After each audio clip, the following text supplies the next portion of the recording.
welcome to Monday Night Therapy with John and Todd. And this week we have a special guest, Dylan Guenther, who writes wrestling for Corn Nation and does other things that he'll tell you about in a moment. We are going to talk about a Husker update with all of our sports, and then we're going to get to Big Ten wrestling tournament. I am a little bit under the weather because I caught whatever head Greg had last week through the internet. I was wondering how that happens. You know what, Todd? Internet. Do you know what? Because the viruses are smarter these days, they can escape from labs. That's how it goes. That's what we're dealing with in this modern day America and the world and all that stuff. All right, let's just start going. And I hope I let you guys talk more in a little bit. Baseball. So last week baseball. we fired the entire staff, declared the season over. Nebraska decided to disband its baseball program, and lo and behold, they showed up in South Alabama and won all three of their games and kicked the crap out of them. How does that work, Todd? I thought everything was done. Well, you know, South Alabama is a good team, probably not as good as San Diego. But we should have won games out in San Diego. There's no question about that. Starting pitching was good. Hitting was a little more timely this weekend, but the biggest difference was the bullpen. The bullpen did not throw the game away like they did 4 consecutive times last week. So definitely some improvement on that front. Coach Bolt juggled the lineup a little bit, and the hitting was a lot more consistent from top to bottom. But yeah, it was a good showing down in Alabama. You know, now the team's sitting at 3-3-1, which is a much better situation, and we're feeling a lot better than what we did last week. So, yeah, some pretty good vibes with baseball. Next weekend is going to be fun, and if anybody wants to do something fun next weekend, drive up to Minneapolis. Go up to Minneapolis and watch Nebraska play. They got 3 games against Vanderbilt and Ole Miss. Both of them have won NCAA titles, College World Series championships within the last 5 years. Ole Miss is the defending champ. And then they also play Hawaii. So it'll be a chance to watch Nebraska play against high-caliber competition, all in John Johnston's backyard in Minneapolis, Minnesota. I hope to get to a game or two. I know I can't make the Vandy game on Friday, but I hope that I get over to a couple games. Basketball, men's basketball keeps on a roll. They beat Minnesota in a game that was, well, quite frankly, it wasn't that good a game. They didn't play that well on it. I thought they should have won by like 30. 5 in a row, baby. They are 5-1 in the month of December. February, whatever month this is. Where are we at? Who am I? What am I doing? Anyway, they beat Minnesota as well they should. Minnesota is not very good. I honestly don't think Ben Johnson will survive another year at Minnesota. Hitomi and Hiroyuki Tamanaga came all the way from Japan to see their son Keisei play, and it was kind of cool. Everybody's nervous now because apparently Casey's going to walk on senior night tomorrow night against Michigan State. Though Hoiberg has gone out on social media and said, well, he's just doing that because his parents are in town. So hopefully the junior from Japan will have some long conversations and come back and join the basketball team again next year. There was another big visitor at the basketball game, and that was the number 1 recruit in the land, Dylan Raiola, who kind of consumed attention for a little bit. Through the bones. Now we're all Dylan Raiola gaga.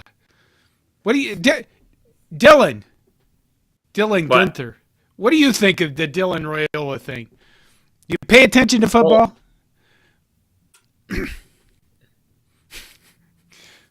Oh yeah, I pay attention. I thought it was cool that you were chanting my name, you know.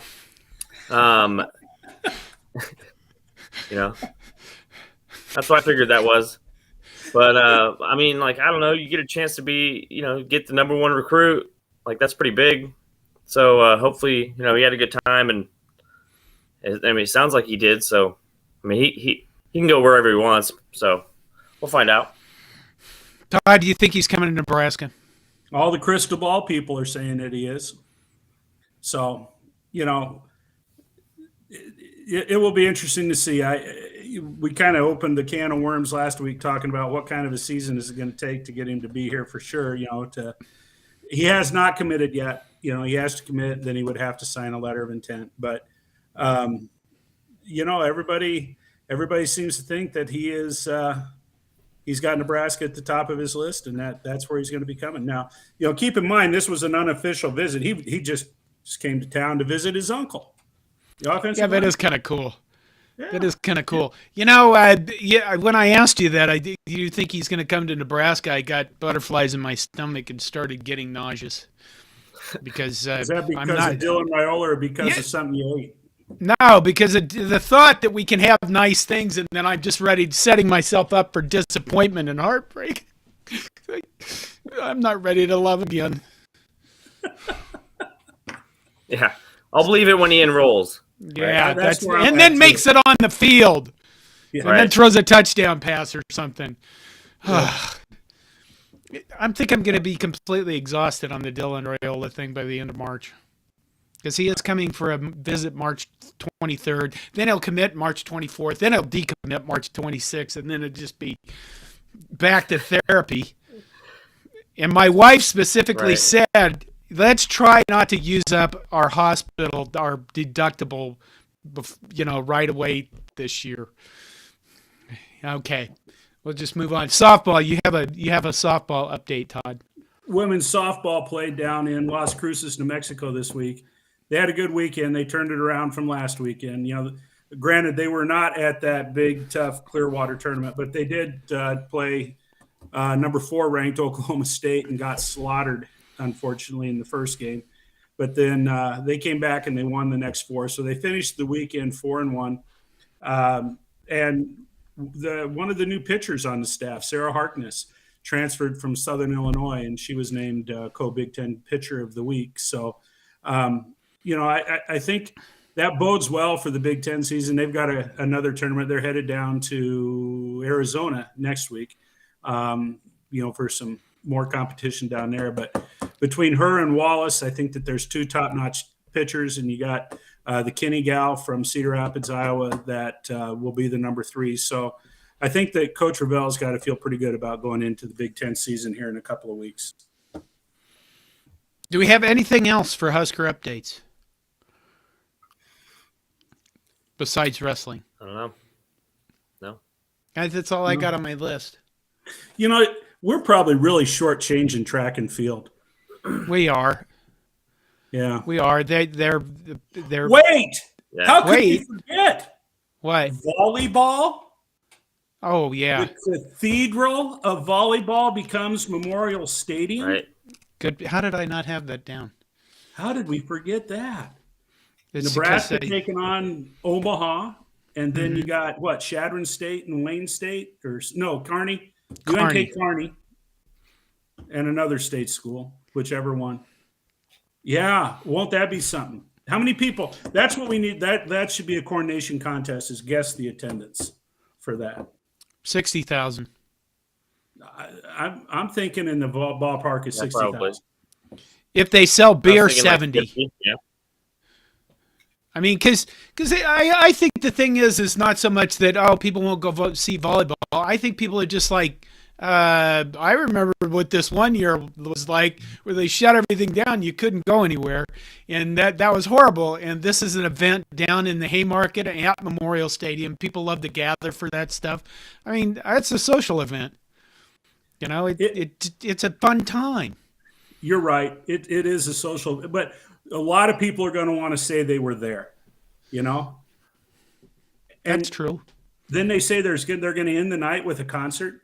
You bring in Kenny Chesney. Kenny Chesney, you guaranteed $60,000 right there. 60,000 with Kenny I heard Chesney. It was Weird Al. Drop it down to 15. No, I wish. nobody goes for the Weird Al thing. Come on, man. Weird Al and Dolly Parton together on stage. Okay, we'll move on. Weird Al and Dolly Parton. Yeah. Weird. She sings Jolene and he sings Bolene or something. I don't know. Anyway, Roger Moore says Craig will go if there's beer. I think that's a reference to Greg, but okay. I'm going to turn this mostly over to you guys, and the Dylan, tell us about yourself. Yeah, I've been obviously covering wrestling here for a couple years. This last season for Flow Wrestling too. That's it? The Nebraska high school. Oh, I'm sorry. What? Go ahead. Your audio's cutting. No, also, yeah, I know. I've noticed that.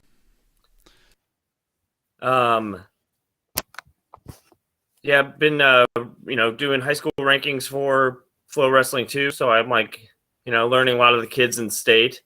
But the bulk of what I do, it deals with just the Husker wrestling team.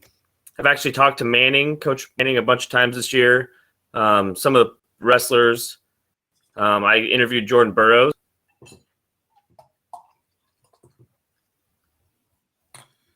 Do you guys still have me?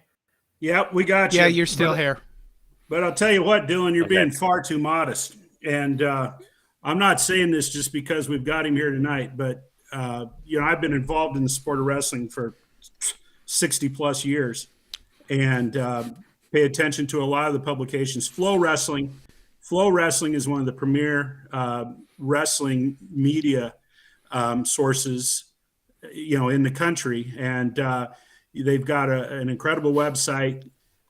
They've got a lot of video that you can access, and they cover a lot of the big wrestling events live. And the fact that Dylan is writing for that, for Flow Wrestling, that truly is a feather in his hat. So congrats, to you on that. And, I'm not just, trying to pump up Corn Nation or anything here, but there is no one in the state of Nebraska in any other form of media. He makes the Omaha World Herald and the Lincoln Journal-Star, he makes them look ridiculous when it comes to wrestling coverage. No one writes better wrestling articles and covers Nebraska wrestling any better than Dylan. So thank you very much for doing that, Dylan. We really appreciate it. So yeah, definitely. Appreciate the kind words, man. So what's on the agenda? I mean, I have you guys to follow wrestling. We have a Big Ten wrestling tournament coming up. I'm going to let you guys take over.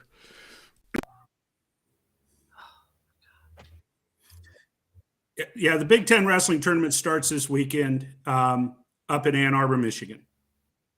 And, Nebraska is going to go into that tournament after having a very successful dual season.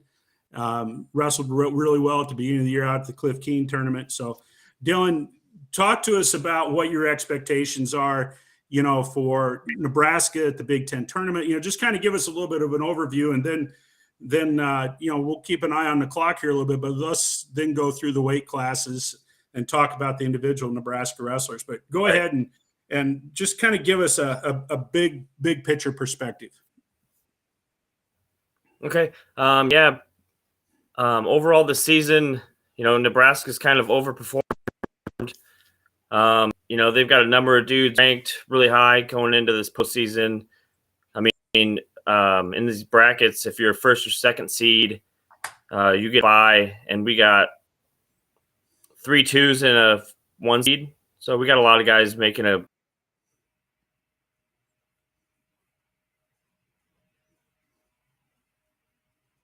But once Big Ten season came around, they had a lot of really good, some guys really, it performed better than expected, I'd say. Like Liam Cronin has always kind of been about a guy that's batted 600. But this year he's 18-3. He's ranked number 3. We got a couple of redshirt freshmen that have really come on and been impressive. And then you have, Peyton Robb's number 1 in the country. Mikey Labriola's number 2 in the country, undefeated. This is a really good team. And to be honest with you, I'm shocked it's this good after losing, NCAA finalist Ridge Lovett to.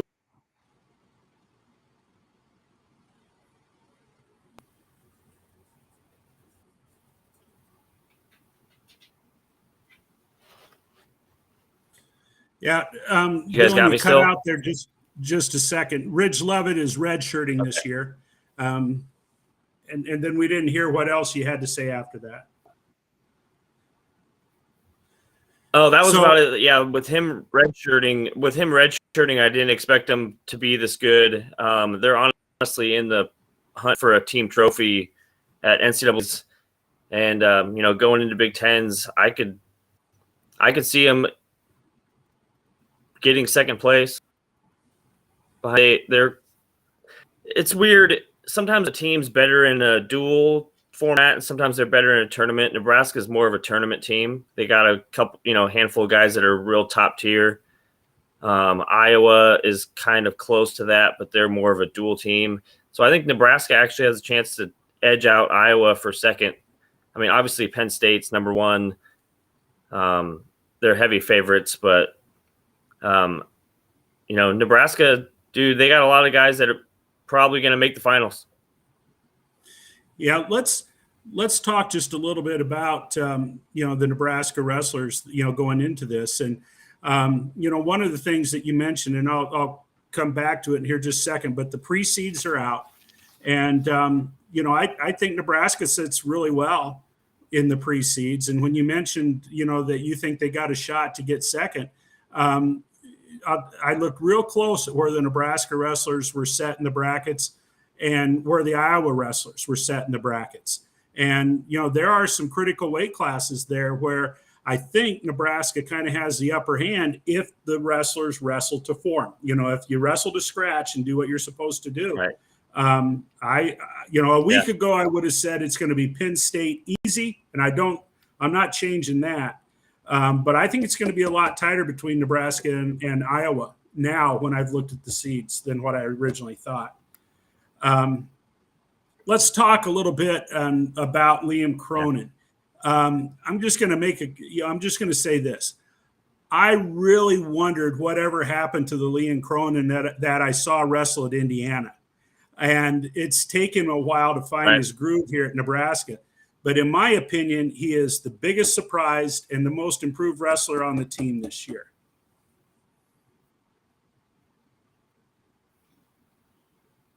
Yeah, I would say I would agree with you. I definitely didn't expect this out of him.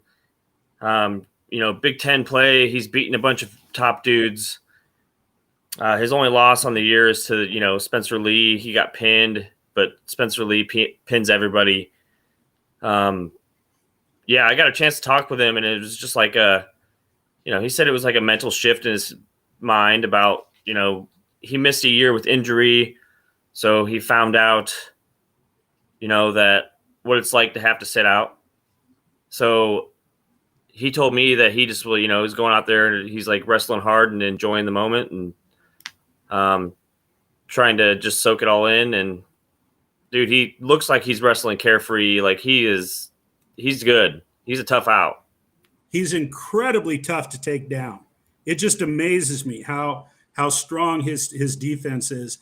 And his gas tank has been full in every match that I've seen him wrestle this year. He's fighting and scrapping at the end.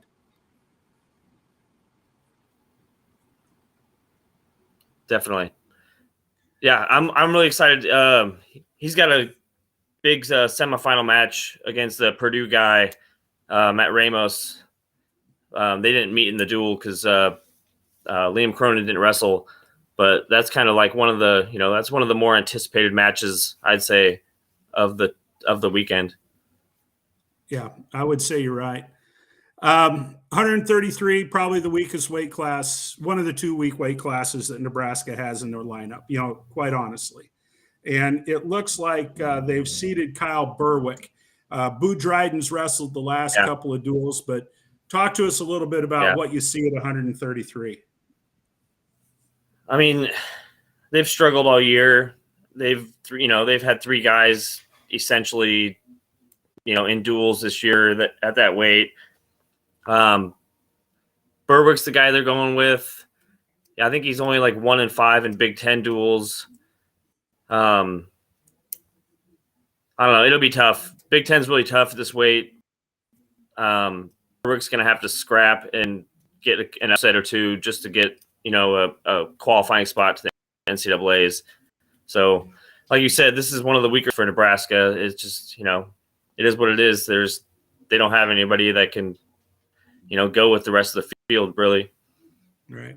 Hey, I'm kind of following on the chat too. Just a minute. The wrestling tournament, correct me if I'm wrong here, Dylan, but the tournament is Saturday and Sunday, correct? This Saturday and Sunday, or does it start Friday?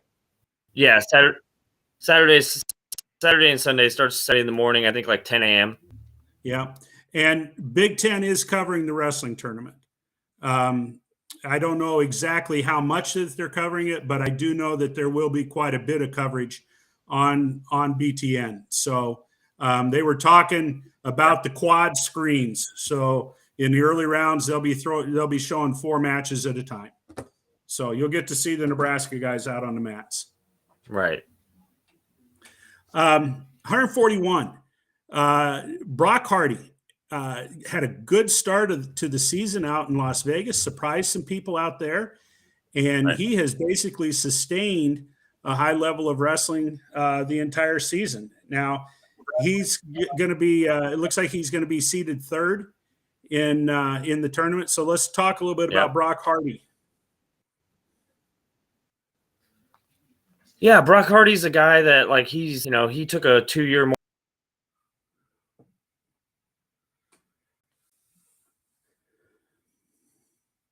old freshman. But yeah, he's had a really impressive year. What is he? He's 24-4. He just dropped a match to a kid from Arizona State, but yeah, he really didn't wrestle very well in that match. In the Big Tens, Nebraska, Penn State didn't duel this year. So I'm looking forward to a lot of the matchups there, and he's set. Now he's kind of set to go to meet the Penn State guy, Bo Bartlett, in the semifinals. Yeah, I watched Bo Bartlett wrestle a couple times on television, and there's no doubt in my mind that Brock Hardy can go with him. I think that'll be a tight match. Right. It'll be a good match. Should be, at least. Yeah, it'll be a good match. I think he can go with him too. I mean, it all depends.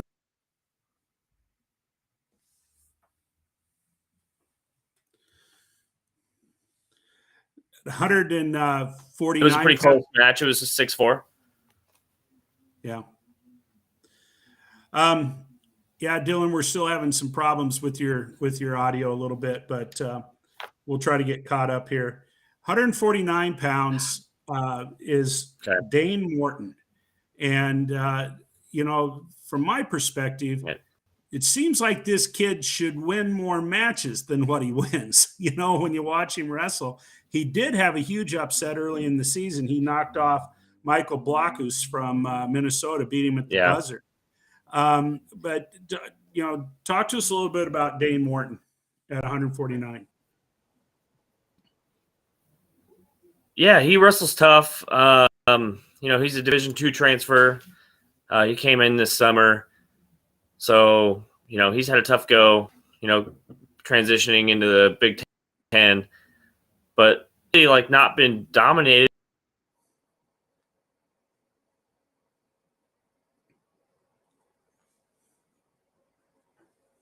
He has a good chance of getting into the quarterfinals. But again, that's just one of the weights that Nebraska's kind of weaker at. Ridge Levitt redshirting. Yeah. Yeah, you put Ridge Levitt out there this year in that weight class, and then what's that team look like? But then again, you look at 149 pounds, and the top 4 seeded guys, Sammy Sasso, Austin Gomez, Yaya Thomas, and Max Murrin, all 4 of them could very likely be on the podium at the NCAA tournament. They're that caliber of wrestler. Oh yeah, absolutely. 149 is loaded in the Big Ten for sure, and it's honestly just loaded in college wrestling. Yeah. Anyway, Definitely.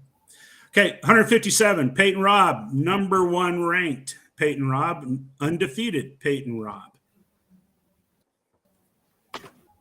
Talk to us a little bit about Peyton. yeah.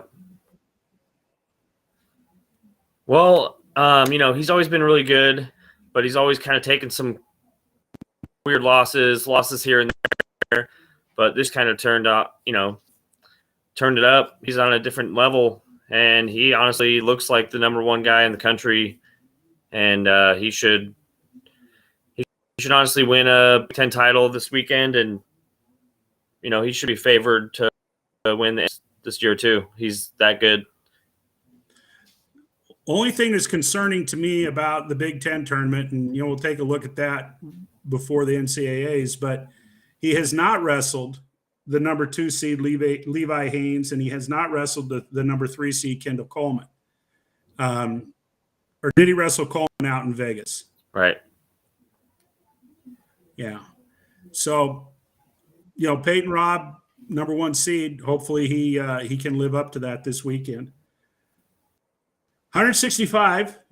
He did wrestle Kendall Coleman at Cliff Keen in Las Vegas. Yeah. Yeah. Early in the season. I kind of caught myself on that. Then we have at 165 pounds, we got Bubba Wilson, who certainly isn't one of the first guys that you think about when you think about Nebraska, but Bubba's been wrestling well lately. Yeah, he's on like a 4-match win streak. He's kind of been up and down throughout his career. Honestly, the Big Ten is so stacked at one. Have to claw his way into to qualify for nationals. It'll be tough. Okay. But he's a sophomore. He's got some time to grow. I mean, he could turn out to be a pretty good wrestler. He's been pretty tough to score on. Well, he physically looks the part. So, 174. We've got the second-ranked guy in the country, Mikey Labriola, and he is seated number 2 behind the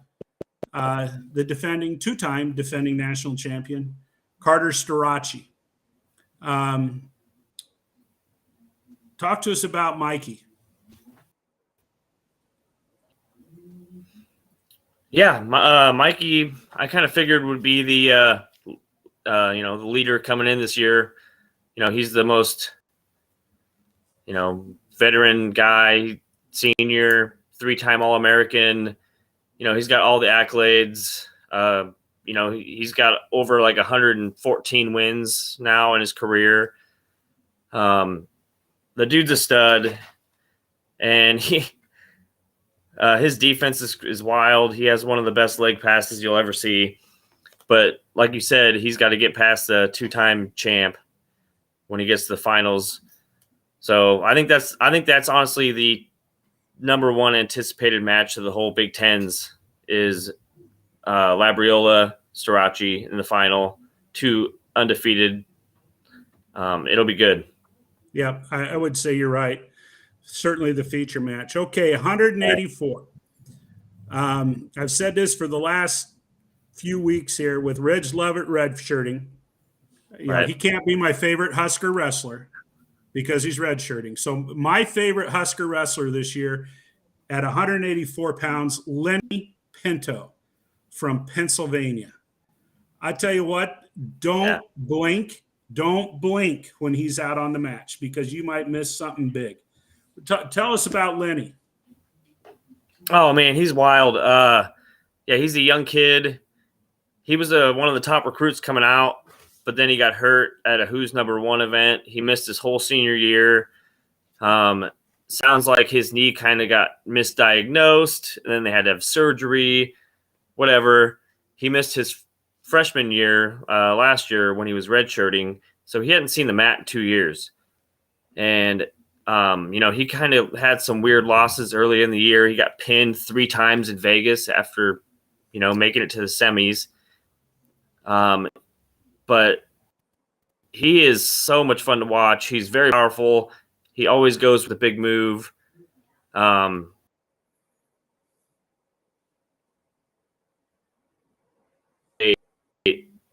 Man, they had like a back and forth where each guy had the other guy on his back. Pinto came out with the pin. I know I read somewhere that Manning said that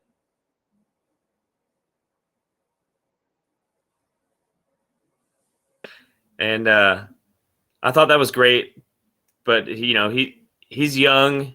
He needs to kind of learn some stuff, but man, he's got the energy and the want to.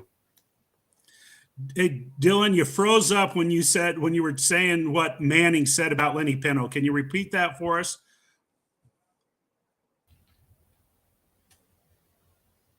Oh, shoot. He froze up again.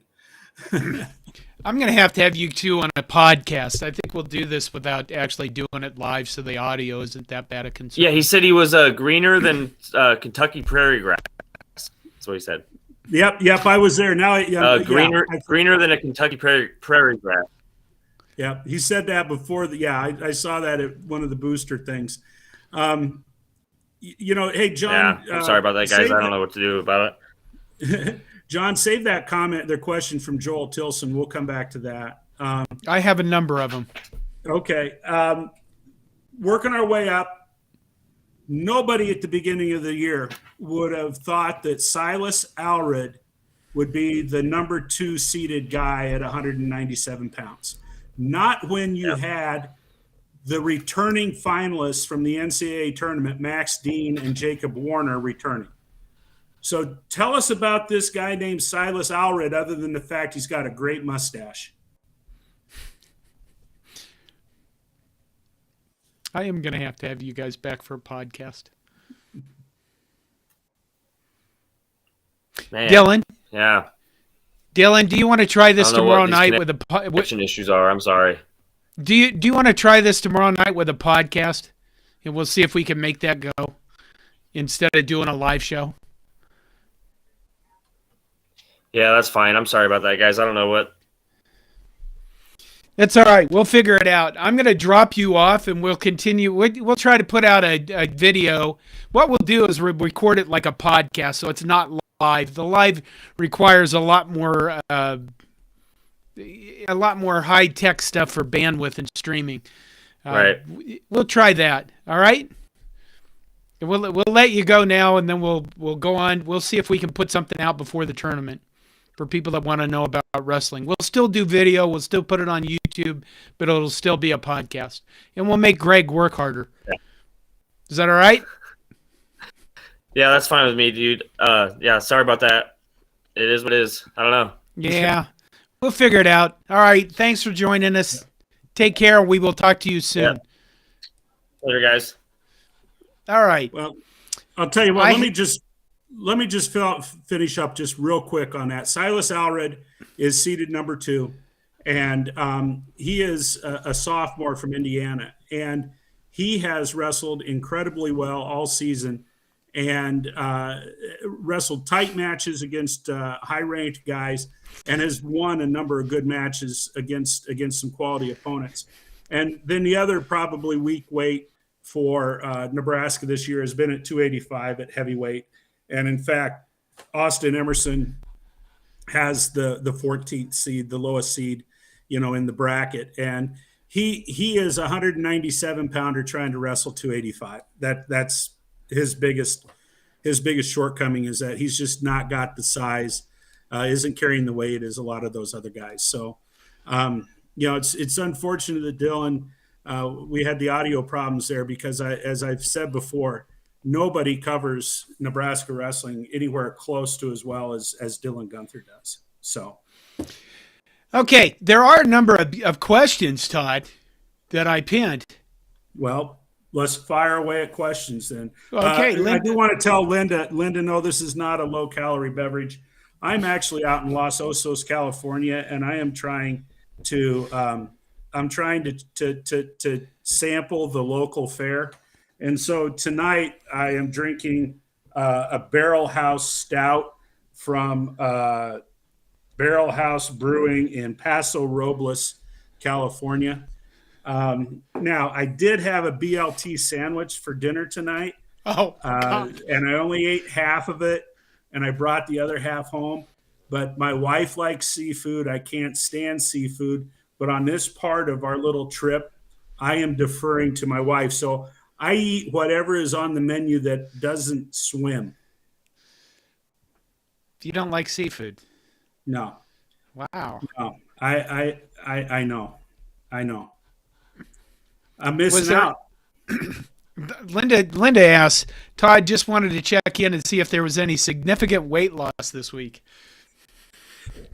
Well, for counting significance in grams, That's a good response. if we're talking grams, yeah, pounds, maybe not so much. So.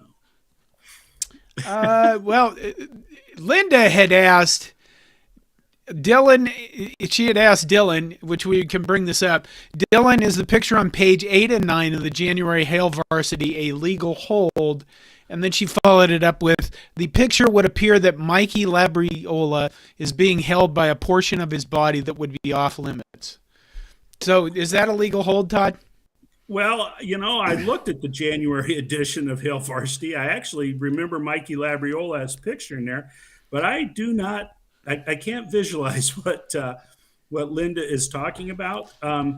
There is a part of the male anatomy that generally is off limits to wrestling, but due to the nature of the sport, there are times when the opponent does come into contact with that part of the anatomy, unless you're punched or unless you are grabbed.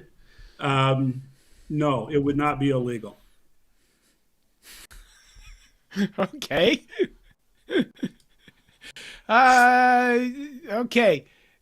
Let's go with this one. Joe, and we can ask it when we do the podcast with Dylan. Joel Tilson, who is Nebraska's greatest wrestler? Well, it's Jordan Burroughs. And, Nebraska has had some high quality wrestlers. There's absolutely no question. I saw somebody put Rulon Gardner up there because, he knocked off Alex Karelin in the Olympics. And, it was one of those incredible Olympic moments. But here's why Jordan Burroughs is Nebraska's greatest wrestler. First of all, he won a couple of national championships at Nebraska. Rulon Gardner never won a national championship at Nebraska, nor do I think he was ever in the finals when he wrestled at Nebraska. Jordan Burroughs has gone on since wrestling at Nebraska and has won 6 world or Olympic titles. And that ties John Smith, former Oklahoma State wrestler, current Oklahoma State coach. That ties him with 6, but he's also medaled in at least a couple of more, either world championships or Olympics. Jordan Burroughs is the GOAT. He is the greatest of all time. And, if you're putting the Mount Rushmore of USA wrestling up, Jordan Burroughs is certainly going to be in the top 4. And his face is going to be up there. There will not be another Nebraska wrestler on Mount Rushmore other than Jordan Burroughs. So, Have you ever met him? Yeah, I have, and I've talked to him a few times. Humble guy, incredibly confident. That's why he wins. I mean, he never ever walks onto the mat with any other kind of a mindset other than the fact he's going to win and he's going to dominate. And he's not a trash talker. He's a good sport. He works to improve other wrestlers, help them improve. Make their skills better. He's just a top-notch guy. Dedicated to his wife and his children. That's one of the reasons why he made the move. From Nebraska. They really loved living in Nebraska and as a family, but they were too far away from their own families, and that's why they moved back to Philadelphia area, closer to his home in New Jersey. So, yep, They don't come any better than Jordan Burroughs. Whenever I wrestled, Todd, my attitude when I stepped into whatever was going to happen with wrestling, normally when people were drunk, was my attitude was, you're probably going to kick the shit out of me, but I am going to insult you. Insults you will remember for life. Yep, I remember some of those insults. Yes. And if my memory is somewhat clear yet, I do remember a few elbows to the ribs and maybe a pinch or two and that kind of stuff when I wrestled against you. Yeah. Do you remember that one roommate I had that was the wrestler? Yes. Should I tell a quick story about him? Sure, tell a quick story about him. Okay, I had this roommate. He was a stocky guy. He's probably, 5'9", Todd? But he was really stocky, and I thought I'd screw with him. So I kept telling him every once in a while I'd just mention how fat he was. And I kept this up for like 2 months. And, one night he comes home and he's kind of blasted. He has a pizza. And he says something to me, and I said, you wouldn't be so damn fat if you wouldn't keep eating them pizzas every time you get drunk. And he stands up off his chair. We were roommates. He stands up off his chair, throws the pizza on the ground, looks at me and says, I am fucking sick of this. And he basically turned me into, I grew an inch, and then I got shortened 3 inches, and then I grew 4 inches, and it was terrible because I didn't really have a defense against him, and I just after a little while I just kind of begged for him not to damage me permanently, but I did insult him. Yeah, and he deserved it. But you know what? I do like Fred's wrestling name for you, John the Hellacious Heckler. John Heckler Johnston. Yeah, Fred, you've nailed it right there. Okay, let's see what else we got up here. Significant weight loss. Okay, here's a baseball question.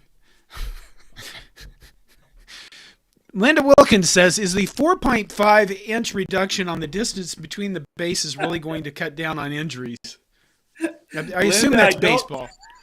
Linda, I don't think that 4.5-inch reduction between the bases is how they intend to reduce injuries. I think that the point of making the base a little bit larger would be so that there's more surface area for the runners to contact and have have some distance from the fielder, particularly at second base, who may be coming across the bag to turn a double play. And on first base, where the first baseman's supposedly, on the inside edge, taking the throw from the infielder, and then there's more space for the runner to hit the base, so there aren't those collisions at first base. I think it's kind of an interesting change to the sport.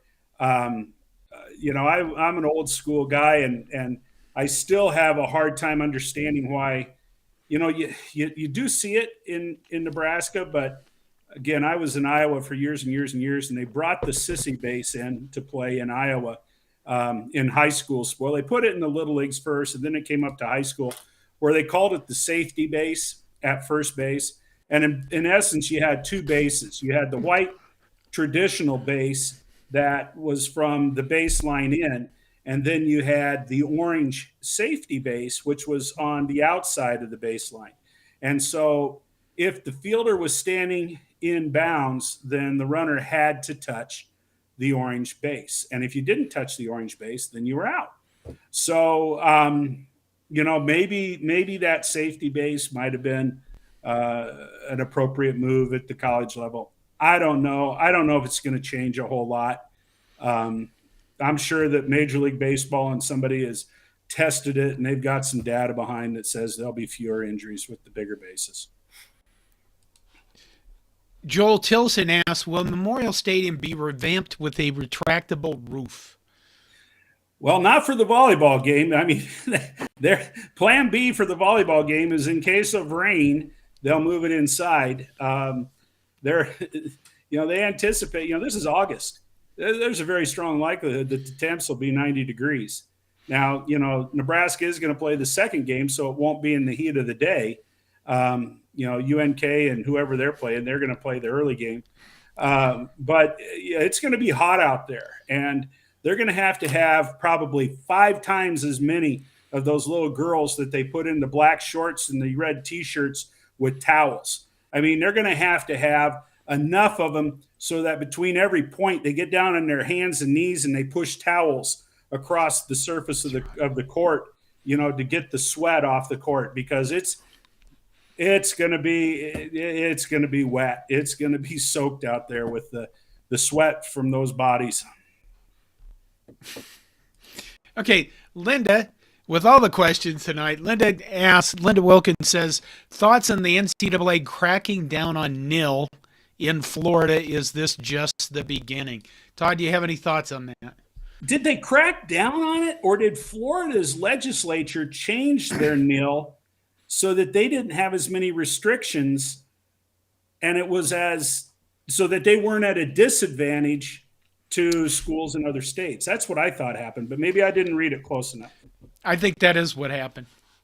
I think the NCAA cracking down on nil is like, I don't know, it's like me yelling about politics. It's just a lot of blah, blah, blah, blah, blah, and it changes nothing.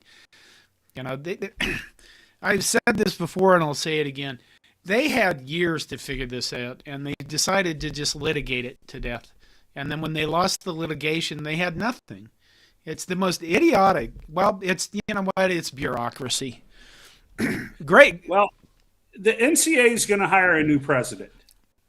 And I would have to believe you will not see anything from the NCAA of any significant legislation until that new president is in place. And then they're going to have to figure out a way to address the issue of nil, because it is the Wild West. And if they want to have any sense of fair play, there's going to have to be some guidelines put in place.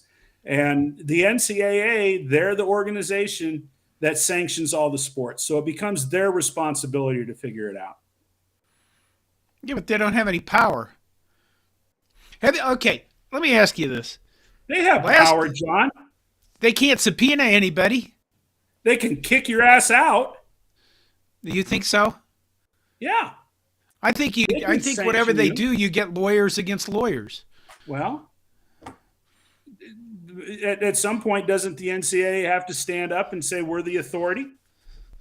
Well, they kind of do, and they really have done nothing. And you can't tell me, and I understand you've got the crazies down in the Southeast Conference, but you can't tell me if this NIL stuff continues to be out of whack and it creates a huge disparity in between the haves and the have-nots. You can't tell me that there aren't enough university presidents out there to take a stand and band against it. I'm not saying get rid of it. You'll never get rid of it. The horse is out of the barn. But somebody's going to have to put some restrictions on this. Okay, two things. There's already a discrepancy between the haves and the have-nots, because right now you're looking at the Big Ten, which has successfully negotiated a massive TV deal, and the SEC, which is sucking money out of everything, and then the Pac-12 can't get anybody to. They can't sell lollipops, for God's sakes. And then you've got the ACC complaining that they're being left behind. I mean, this is all. And then the Big 12 actually looks like, hey, we were smarter than most people with our negotiations. All of this stuff is turning into a kind of a, in the spirit of the sport, kind of a nightmare. But the reason why this is different is because they're putting money in the hands of the athletes. Okay, true. And that is a significant shift from any of the other crap. It's the bag man is doing it in public now. And we'll see. I very well could be wrong. Okay, on the show with Greg, I brought up there's other lawsuits that are taking place about athletes being employees. Have you paid attention to that at all? Played a little bit of attention to it. I think that'd be interesting. That kind of goes back to the Northwestern University, when they sued to have the right to collectively bargain. So Joel Tilson says Mark Emmert, the most incompetent commissioner of the NCAA. I wonder about that sometimes. I'm not disagreeing with you, Joel, but I will say this. That guy was paid millions of dollars to be a lapdog and take the hit for everybody. when nobody else really did anything either. And I hate to Case- defend him because I think he was kind of an ass, but you know, he has Roger Goodell's job, except that Roger Goodell is really, really good at what he does. And Mark Emmert was not that good at what he did. I don't know that there's been a good leader of the NCAA for 25, 30 years.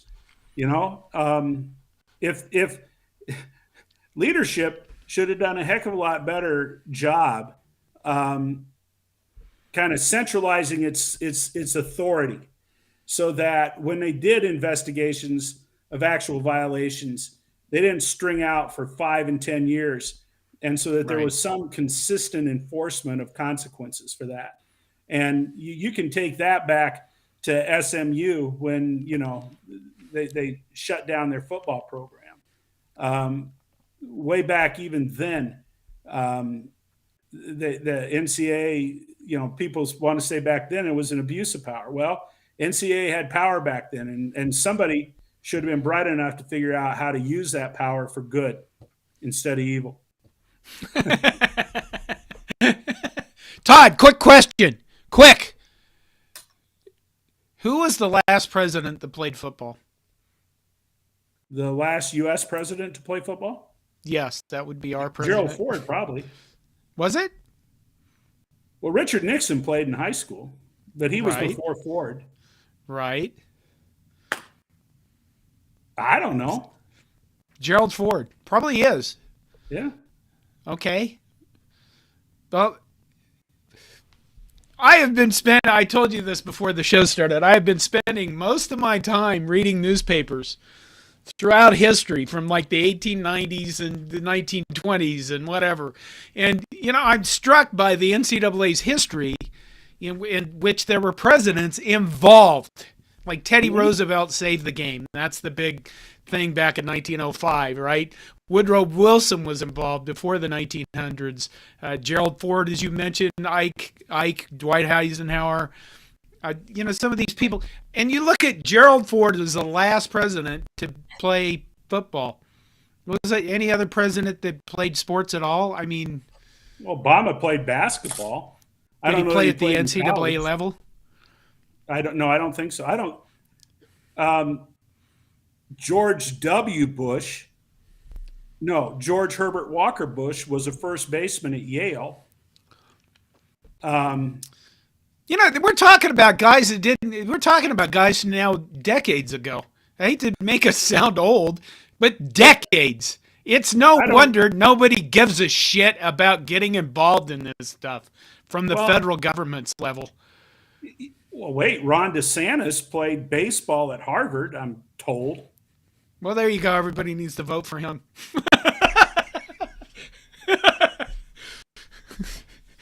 Your Honor, strike that man from the record. Jim Jordan wrestled at Wisconsin. Oh, my God. Okay. And was an assistant coach at Ohio State and watched a molester take advantage of naked college boys. Oh, my God. It's gone off the rails. You opened the door, buddy. I did. It's like a courtroom. If you mention it, then you bam, there it is. Everybody can walk through that. Okay, let's see. What else did we got? I had something else I was going to bring up, and then it just went away with the whole president's thing that came into my head. But I don't see any way that really this can get cracked down upon. I really don't see that, just massive tons more lawsuits with NIL and everything that's going on. And I just think that when you have an organization, why does the NCAA have less power and authority than the Nebraska School Activities Association, than the Iowa High School Athletic Association, than the University Interscholastic League that governs sports in Texas? Why does the NCAA have less power and authority than they do? Is that a real question? Is that rhetorical? You're the one that says they don't have any. You're the one that says they can't do anything.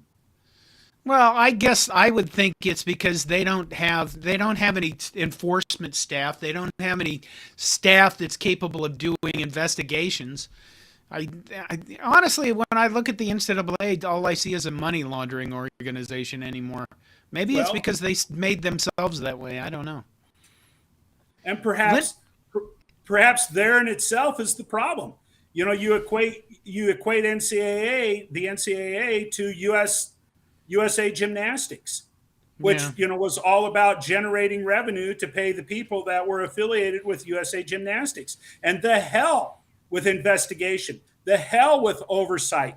Let little girls be victims of pedophiles and criminals. I mean, so maybe that's how sports organizations should be categorized in our country. You've got USA Gymnastics and you got the NCAA. And then you have real sports organizations that have some kind of authority, that have rules, and they enforce the rules. You mean like the NFL? No, like the USA Olympic Committee, like the Big Ten. Well, that's true. Well, All right. Okay. Linda's asked her question. Linda comes back, says it was all about a meal the coach set up with the twins. Who was the Cavender twins that are making just shit tons of money? Blondies that play basketball at Miami. Yeah. Okay. I don't really have anything else, and I'm kind of struggling with my voice anyway. And we'll try to get Dylan back on some kind of mechanism so that we can have you two talk about the Big Ten tournament before the actual Big Ten tournament actually happens. And then there's an NCAA tournament coming up, and maybe we should do something on that as well. Because I do think that there's people out there that care about wrestling, and I don't think that they're being served well. And just so you people that follow us know, listen, I look at YouTube and I look at some of my analytics, and sometimes I realize that we could be probably doing a lot better and growing a lot more if all we did was football. But I don't feel like that's what I want to do. As being the guy that's in charge of everything, I do want us to represent some of the other teams at Nebraska, and I do want us to, like the history things I'm trying to do other things that might be fun for college football and other sports like that. So that's the purpose of doing this stuff.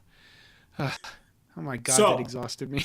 Here's the question we can leave everybody with, because we've debated this a little bit back and forth, and so I'm not sure we debated it. You got some idiot from Iowa that pops off about the quality basketball that our team's playing right now, and people are saying, well, if we win, maybe we can win a couple of games in the Big Ten tournament. And, we got Michigan State at home tomorrow night. And I tell you what, Michigan State's got to be an underdog at Pinnacle Bank Arena based upon how, what Nebraska's been doing to teams there on their home floor in the last few weeks. So, the way I look at it, hey, it's the big dance or nothing. I mean, Coach Hoiberg, he's the mayor, now is coaching the governor, and those guys are just on fire. And I think we really need to set our expectations such that they get a win against Michigan State tomorrow night, and watch out in the Big Ten tournament. Nobody's going to want to play Nebraska. Right. And why not? Why not think big dance, big dance? So pay attention to those Nebraska Cornhusker basketball players. Joel Tilson says NIT bound ? Joel, you're shooting too low. NCAA, March Madness, the field of 68. It would be something if we could actually do anything. Purdue used to be the number one team in the nation, and Purdue has really just fallen apart lately, and it's pretty amazing. I kind of, I like some people from Purdue, and I kind of feel sorry for them in a way. I mean, I don't weep for them, but at the same time, my God, they had, Zach Edey, and they had the number one team, and they were beating the snot out of everybody. And then who did they lose to the other night? At home, Indiana. They lost at home. They got swept by Indiana. I mean, that has to hurt them so much. Kind of like Mikey Labriola in that picture. What's that? Kind of like Mikey Labriola in that picture. Yeah, there you go. Okay, we did hit an hour, so I think we are done, and we'll come back and figure out what we're going to do with Dylan and Todd after this. I think the thing about this, Todd, is I can't take cold medicine. Because so much of it screws with your blood pressure. There is certain types you can take, but I mean, come on, let's be honest. You take cold medicine to knock yourself on your ass, so you can just lay around and be a blob. And that's true. The stuff that doesn't do anything to your blood pressure isn't even worth getting. Okay.